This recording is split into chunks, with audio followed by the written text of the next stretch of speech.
They say a guard should never look directly at a duchess. But how could I look away?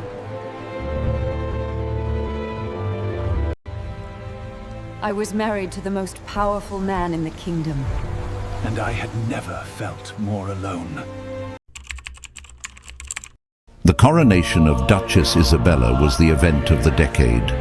But as the heavy diamond tiara was placed upon her head, she felt not the weight of a crown, but the weight of the cage that had just been locked around her. Assigned to her that day was a new member of the household guard, Sir Ronan. Where other men looked at her with pity or ambition, he simply watched. His gaze was not judgmental, but observant. At the tumultuous feast, a drunken lord stumbled too close to the Duchess's chair. Before anyone else could react, Ronan was there, a firm but polite barrier between her and the chaos. "Your Grace," he murmured, his voice a low, steady rumble.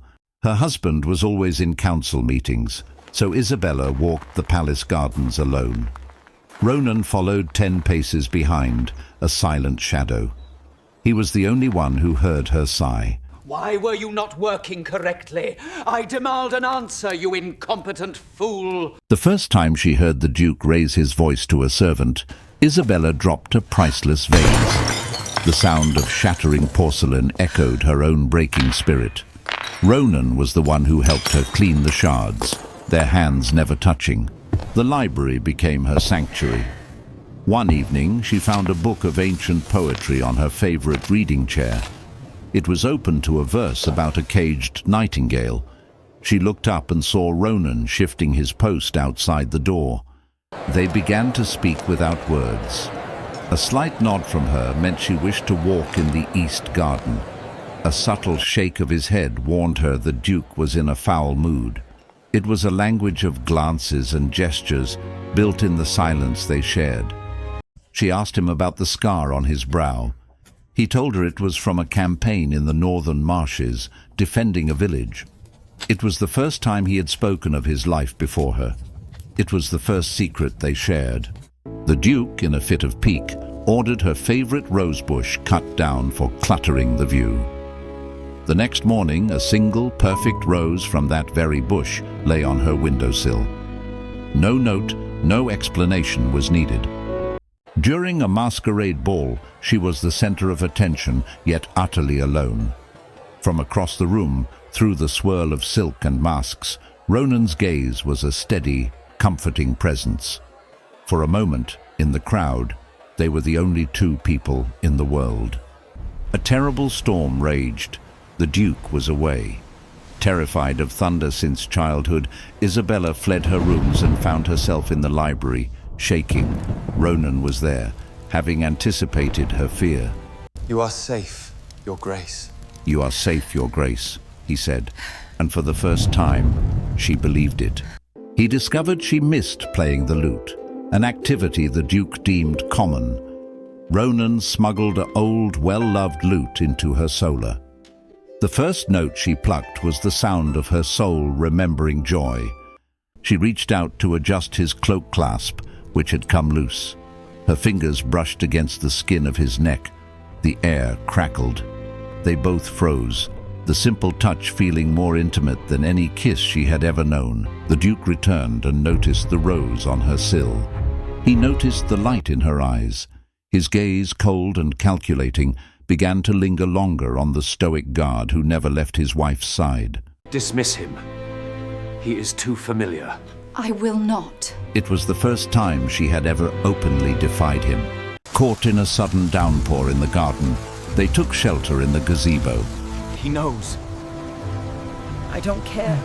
This feeling, it is the only real thing I have. And then he kissed her. I love you.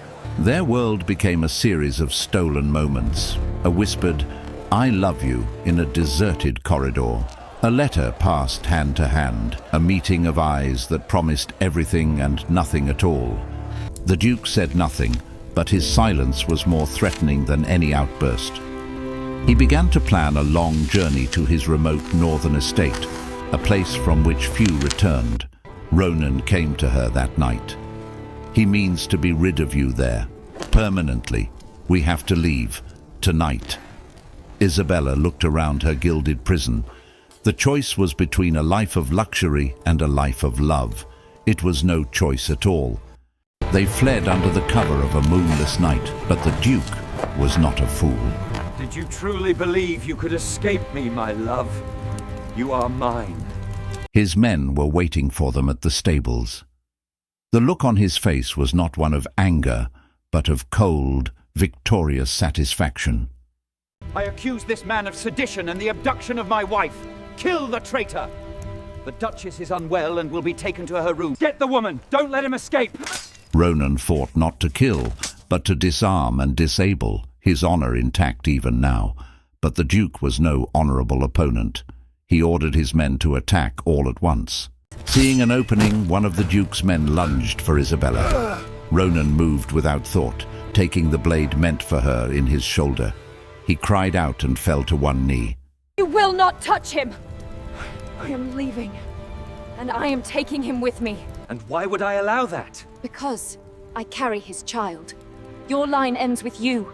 His will live on. The Duke's face went white with shock and fury after hearing this. Using his good arm, Ronan got to his feet, standing beside her. My life for hers. Always. It was a vow made not to a duke, but to the woman he loved. Get out! And never return! The Duke was trapped by the scandal. To kill them now would be to admit his humiliation. With a voice like acid, he granted them their freedom. They walked out of the palace gates, not into a fairy tale, but into an uncertain dawn. They had no wealth, no titles, only each other and the life they had created. For the first time, Isabella's future was her own. In a small cottage by the sea, far from courts and crowns, Ronan built a cradle. Isabella, her belly gently rounded, planted roses by the door. Their love had been forged in shadow, but it would bloom in the light. Their love defied a duke and changed the course of 2 lives forever. What would you have risked for a love like theirs? Let us know in the comments. And subscribe for more tales of epic forbidden romance.